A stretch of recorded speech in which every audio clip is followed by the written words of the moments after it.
What's going on YouTube? Apologies if in this video I don't sound that great or I look a little bit down. I've not been very well this weekend. The whole house has been riddled with like some gastroenteritis or whatever it's called, and it has wiped us out.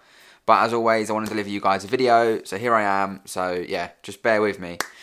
So in today's video I want to talk about personal finance. Personal finance is something that I truly believe has the power to change your life. I myself have been in a very bad situation previously with personal finances. I don't feel it's something that we get educated on enough in schools. I currently am trying to even teach my daughters about finances, about money, about, just how to deal with personal finances, because let's face it, we get taught if X equals this, then Y equals that.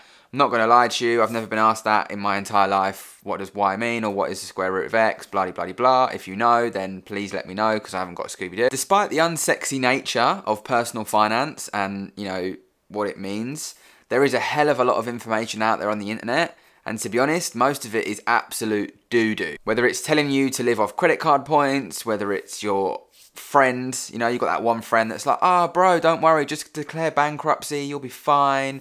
Student loans will be wiped, all the debts will be fine. Yeah, mate, sounds great. Proper up for it. Among the minefield of very questionable advice, I did, however, manage to find some good advice, which was able to take me from being broke and on my arse and not knowing where to go with a ton of debt, to going to not being broke, to having no debt, to living a much more fulfilled life. In this video, I want to share 8 things that became the biggest financial lessons to me, and hopefully one of them might be able to help you. Let's get into it. So the first one I want to talk about is income isn't everything. You hear that saying of when you get to a certain point of income, no more income matters. Now, of course, don't get me wrong, you do need a cash buffer, you do need enough income to live and to survive. I'm not saying you don't need any money, you'll be fine. But if you don't cut back on your expenses, essentially you're not going to get anywhere, because this is the biggest problem, is most people will get a pay rise, most people will get extra money from work, whether it be overtime they've worked or a bonus, or whatever it may be, and rather than using it wisely to perhaps clear some debts or pay off a bill or put it in a savings account or whatever it might be, we all go and we all naturally go and buy some piece of shit we don't want because we feel it's going to validate us, and then we can put it on social media and tell everyone and no one really cares, and we get a few likes that validate us. Think about it. Somebody clicking a love heart on your picture makes you feel happy. What's wrong with you? That isn't good. That's not healthy for anyone. If you judge your life by the number of likes you get, whew, it's bad. And look, I've been there. I've done it. I used to talk to my missus, and if someone didn't like a certain photo as much as something else, I'd be like, why is no one like that? What the fuck's wrong with that? Oh my God, is it me? Shit. It's bad, right? Don't get me wrong. We deserved it, right? We worked hard for it. Why not spend it? And of course, treat yourself, by all means. But when you know there's other things you could be spending your money on, you maybe need to think, can I use my money better? Can I use my time better with this? I know people earning well over 6-figure salaries that literally live paycheck to paycheck because they've increased their outgoings so much by getting the biggest house possible, the best car possible, retiring their partner because they want them to be at home all the time. And now they're struggling like mad, and they're on a salary that most of us would be like, whoa, I'm living a good life. The problem, and the biggest problem I've found, is that it's very easy to start shopping and going, oh, I'm going to buy that, I'm going to buy that, I'm going to put that, oh, I'll put that on monthlies, yeah, finance that, oh yeah, chilling, mate. And before you know it, that extra money that you've now created for yourself from that side hustle, from that job, from whatever it might be, from that business, you've now spent. So now you're back to square one, where you're basically broke again, living in debt, because rather than be sensible with that money, you've now just wasted it. Because of what? Because society tells us that it's good to buy shit. Nah, mate. Now, the reason this happens is because we don't have a plan in place on what we need to do. The saying goes, if you can allocate 20% of your income towards debt or towards savings or towards investing, 20%, right? It's not bundles. Yes, it's a fair bit of your salary, but if you can allocate that, so this is going on this debt. This is exactly what I did. Every month, I had all my debts written down and I went, right, this debt, 20%, this debt, 20%, this debt, 20%. If I do this for this amount of months, it will clear this debt, it will clear that debt, rudder, right? This is how we need to be looking at our personal finances. Can we put 20% aside and allocate it to different things? Savings pot, tax, debts, whatever. Just ensure you allocate a set amount of money that you can contribute towards each month, and you can allocate it into the things you know deep down you need to allocate it in, and stop buying those shiny lubes. Number 2 is stop putting your rent money on the line. Now, I've been very guilty of this in the past. People would have messaged me on social media, I would have seen a friend doing some kind of pyramid scheme, and it would have looked like you're going to be a millionaire in a week, and I would have given all of the money that I had to invest into this project, and realistically, I'm attached to it like mad. It's everything I need, and you'd be messaging that person every single day saying, hey, how's it going? My money's not gone up, it's not gone down. What's going on? Oh my God, my money's going down, I can't pay my rent, I'm freaking out. A lot of people do this with crypto. Not to fucking fire any shots, but people in Luna, for instance, I know many people that had their entire life savings and portfolio in Luna. Now they are looking at setting up OnlyFans because they are fucked, right? Don't diversify everything you have into one asset, and certainly don't put your rent money or your livelihood into an investment, because investing is high risk. If there was a magic potion out there that would make you millions and millions on return in investment, do you not think every single person in the world would be a millionaire? Anything that can make you that much money is always going to be very high risk. It's like Luna now, for instance, right? You could buy in for a couple of grand. It's at a very low point. It got delisted. Now it's relisted. Recovery plan coming in. So you could go, oh, I'm going to put some money in. But understand, yes, it could moon and you could make loads of money. Probably not going to happen. But what happens if it does hit zero? What happens if you lose that money? Are you okay with that? So please stop putting all your money into an investment that you don't actually understand and you can't afford to lose the money. Diversify your income, whether it's investing into an index fund, whether it's investing into a side hustle you've always wanted to start, whether it's consulting, whether it's freelancing, whether it's trading, whatever it might be. Invest into other things and don't just have that one sole income. I can't stress this enough. I remember a quote saying to me, and it really shifted my mindset, if you have one source of income, you are one step away from poverty. And that shit sat with me like mad. The pandemic showed us that not everything's safe, not everything's secure. So having multiple incomes is great, because if one falls or one flops, the other one's got you. And when you can get to a point in that where you've got multiple things covering you, you're at a point where you can go, damn man, I'm all right. I'm not going to stress. I'm not going to have those sleepless nights. This was a huge thing for me, is investing into other things, setting other things up. What am I good at and what can I freelance? What can I consult for? What can I do that can make me money and generate me revenue? Everybody has a marketable skill, whether it's writing, editing, consulting, freelancing, shoe cleaning. Hey man, even OnlyFans. If you've got to do it, you've got to do it. I'm not judging. Number 4 is invest in yourself. Now, you've heard the saying, you've got to spend money to make money. We have an unlimited amount of knowledge at our fingertips through books, through online, through Google, through even YouTube. We have abundance of knowledge on there. Nowadays, if you don't understand something, you can go on YouTube, boom, bush, and it comes up with how to do this, how to do that. Use that free knowledge. Use it massively. Investing in yourself has a huge return on investment, which will pay back massive dividends in the future. It won't pay back straight away. And I do believe this is a big problem in society, is we do want everything here and now due to all the other factors that I've spoken about in previous videos. We lack a lot of patience. We want everything now. But if you understand that investing in yourself and your education is massive, and it's going to help you to get on that point of more money, more income, which will help reduce debts, reduce outgoings, allow you to have more money to invest into other things. Scale your skills into an area. Even if it helps you in your current job, it may get you a pay rise, it may boost you up the ladder, or into an area where your consulting business can grow higher because you can give your clients better services or more services. Hey, I don't know, whatever it might be, just invest in yourself. For me, it was books, it was podcasts, it was knowledge, it was finances, it was taxes, it was properties, it was business, it was so many things I didn't understand because, again, school did not teach me any of this shit. I was still reading the anthology, learning about Romeo and Juliet, when really I should have been learning all this sort of stuff because, let's face it, once you get into the real world, all that shit you learn didn't help. Nobody to this day has asked me anything about the anthology at all. Number 5 is stop buying crap you don't need. Now, yes, I get it. I've said this hundreds of times and you're probably like, boring. But honestly, not enough people take this on board. How much shit, if you just look around the room right now where you are, have you bought that you think, I don't fucking need that, but I bought it because I thought it would give me a sense of validation, it would give me a hit of dopamine, it felt good. But really, after I bought it and the dopamine wore off, it's kind of just a load of shit. I've bought so much crap from Amazon these last few years that I end up throwing away. My missus will moan at me. She's like, have you bought that to just throw it? And I'm like, no, I like it. It's fine. A couple of days later, it'll be in the bin or the recycling. She's like, what are you doing? I'm like, I don't want it. It's ridiculous. We buy so much shit.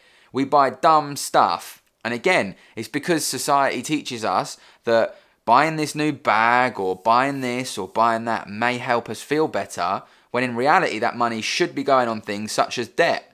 The amount of people that are in debt, living out of their overdraft, I was one of those people. I will never forget where I would wait for my wages to drop in my bank to get me out of my overdraft, to spend it on all my outgoings, to go back in my overdraft. I lived that life. And if I was lucky, I could spend a few 20 quids here and there trying to take the girls out for some food, getting a takeaway, and perhaps on the odd occasion I'd put 20 quid extra on a credit card that I owed. But realistically, I was just paying interest and I was in a bad way.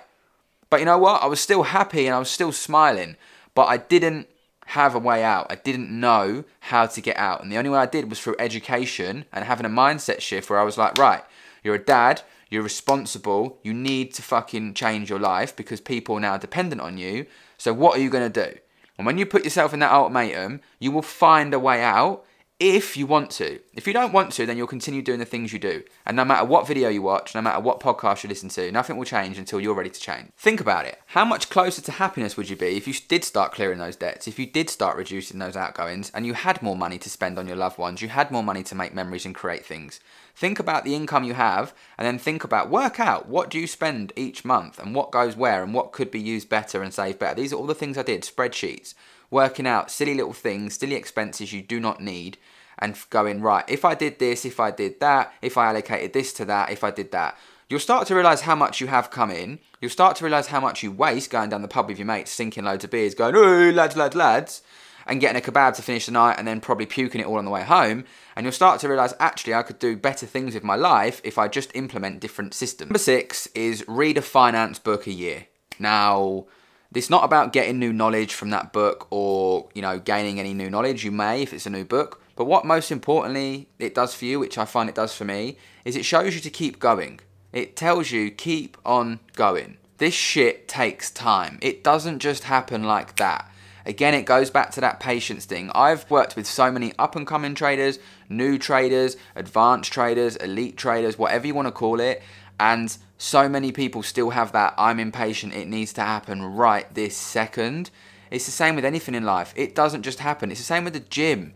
You don't just get six-pack like that. But yet there's people that sell all these fancy fucking workout plans and these stupid fucking pills that tell you if you drink this and you do this, you're going to have six-pack. And what happens? You click that video, you buy that product because it's drawing you in, it's luring you in because you think, oh my God, there's a shortcut, no one knows, hey! Video's got 48 million views, but you're like, no one knows about this, it's alright. Does it not make you think, if it was true, why is not everyone walking around with a six-pack? Just like, why is not everyone walking around as a millionaire? Right? Remember, so the knowledge from a good finance book is key. If all your friends are out there buying BMWs or Mercedes or some even buying Ranges or Lambos or whatever it is, and they're wasting money in Selfridges all the time on lubes and freaking Gucci belts and fucking bottles in the club, how is that going to motivate you to actually allocate money aside to clear debts and to save up when what you surround yourself with is what you become? So it's really important that when you read these books from people who have already paved the way and have done it, you get that kick of, oh shit, this is real, it can happen, and the motivation kicks in, and then what you do is you start to swerve those people that perhaps are not benefiting your life. And you know what? That is okay to do. You don't have to like everyone, you don't have to be friends with everyone, with them every minute of the day. People need to understand you are now adulting, you're an adult, and it's okay to work on yourself. If they want to fall out of you for that because you don't want to come to the pub or to Selfridges or to that brunch, that's fine, mate. You don't have to be those people's friends. Number 7 is social media. Something that recently I've really noticed has started to creep back in a little bit on me is Instagram. I don't get it with YouTube. YouTube's very simple. I subscribe to the channels I want to watch. I watch them. I'm very rarely on the app. It's wicked. I think YouTube's one of the best platforms there is. Twitter I still don't really understand. I tweet on the odd occasion, but again, mental platform. Facebook I don't have. Instagram, I'm not gonna lie, it does ruin me sometimes. I go on there and I see people doing stuff and I'm like, oh shit, I should have done that. I should be in that trade. I should have done this. I still have that. And what I've realised is sometimes now I'm pointlessly scrolling reels and dumb shit.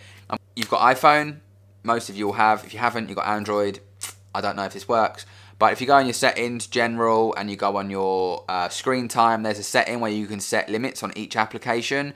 So I've set a limit where I have 30 minutes a day on Instagram, Twitter, That's it, because I don't use any of the others. And it basically will come up and say, right, time limit done. You can ignore it, but you actually have to physically click a button that says ignore, or you just click OK and it locks the app off and you can't go on it till the next day. It's been great. I've only been using it since I've not been very well, and it's been a bit weird because when I've not been well, I have been wanting to scroll reels and do pointless shit. But instead I've realised like reading a book, listening to podcasts, it's much more beneficial for me and my health and my mindset than sitting there looking at all the shit that I don't need to see, because a lot of that's not real. Do you know the amount of people that get a six-pack, go on holiday, and they get thousands of photos in different locations, right? And then they just use that for their year's content. And then when you see them in real life, you're like, whoa, big man, you had abs yesterday. Ah, yeah, you know what it is, yeah, I ate a burger, innit? No, you didn't. You're a normal human, and it's fine to not have abs all year round, but you're promoting that you do.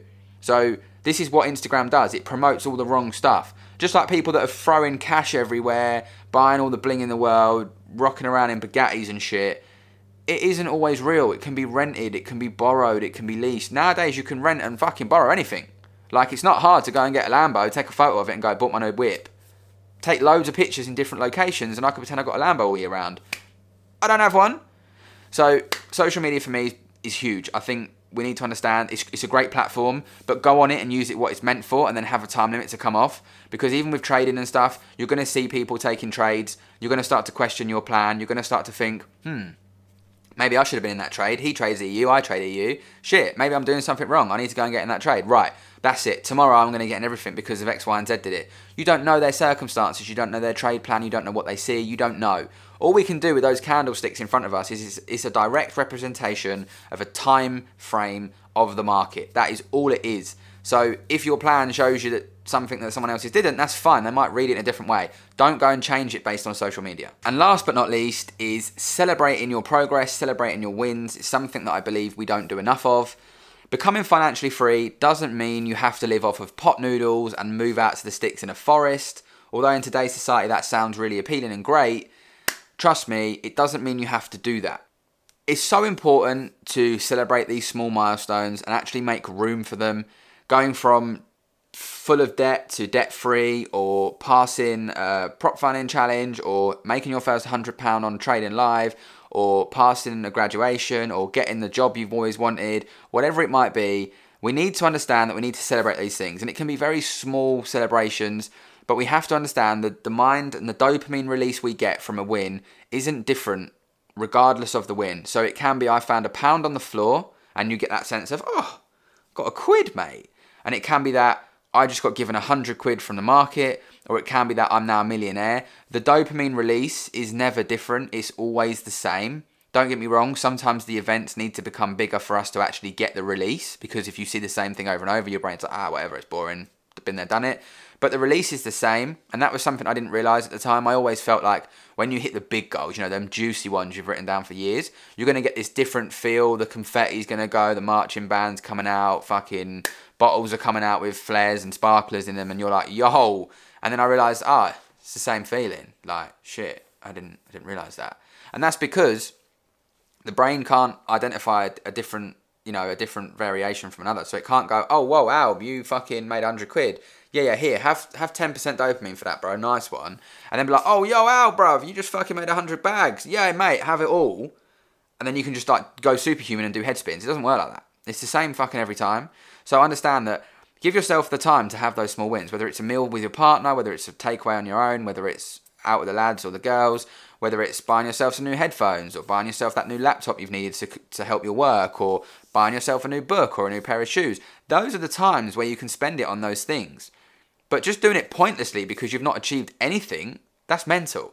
But when you've cleared that first debt, by all means go and treat yourself to that shit. Because you know what? Celebrating those small wins gives us the motivation to continue, because we're not just like, oh man. It's like when you're on fucking one of them dodgy diets that people give you. Most PTs, not firing shots at anyone, but I've had a fair few where it's just like, eat chicken and broccoli, big man, Tupperware boxes, you'll be fine. And don't get me wrong, that shit strips weight off you like no tomorrow. But let's face it, we're all human, and we don't want to just live off of boring, bland foods forever. And even if it's a 12-week program, as soon as them 12 weeks are up, you get a fucking bad man picture. You're like, yeah, fucking flexing and everything. And then you go back to eating loads of shit, and you just look back at those photos and you're like, oh, remember when I looked like that, right? The reality of it is it's not sustainable. Like, it isn't. We're not going to sustain a life like that because it's restricting. So it's the same when you're trying to chase these goals and you're trying to chase these you know, processes of clearing your debt, buying your first home, building up your income for investing, whatever it might be. If it's always strict, can't spend this, can't do this, can't do that, no, you're not going to stick to it. A long time, you're going to be like, this is dead, mate. I just want to buy something for myself. And then what happens is you completely fall off the bandwagon. So my advice is always treat yourself, always celebrate the wins, no matter how big or small. Truly, for me, that was a real game changer because it stopped me always having a pedestal of this big goal, and it brings things down off a pedestal, make them more achievable. Small goals lead into big goals, which lead into massive goals, which lead into all the stuff you've always wanted. But understand that the smallest goal and the biggest goal, I'm telling you now, there'll be no difference in how you feel. Because you'll just make a new goal, and you'll go, oh, there's a new goal, and there's a new goal. And this is why it's important not to put money on your happiness, because you'll get a salary that you've always wanted. I've done it. I got the salary, and I was like, right, next salary, yeah, sweet, we go again. And then the reality of that is like, well, bro, like, what the fuck? You've wanted that for ages. Yeah, but it's not enough now, look, because I need that. And it's that saying, innit? You'll buy a yacht, there'll always be someone with a bigger yacht. So stop putting your happiness and your fulfillment on a monetary value. Put it on all the other aspects of your life. That's what I've started to do, and honestly, it's changed the way I see things. Understand, becoming financially free, it isn't easy. It takes bundles of sacrifice. It takes a lot of hours. It takes a lot of stress. But believe me, it is worth it. Knowing that you can work from anywhere you want in the world, whenever you want, as you please. You can leave that job that's unfulfilling. You can wake up in your spaceman boxers and you can do whatever you want from home. It is incredible being around your kids more, being around your partner more, creating memories, doing things as you please. Of course, it is great, but understand it's not easy. It's not going to just happen. It's going to take time and sacrifice. But I do believe that it's doable for all of us out there if we put the time and effort in. So what we're waiting for, let's go and get it. I hope this video has helped somebody. I know it's a little bit of a different topic, but I still feel it falls into that category very nicely. Hope you all have an incredible week. I hope you've had a great weekend. Let's smash it. Big ups. My belly's now hurting from sitting this way, so I'm going to go to the loo. Peace and love, guys.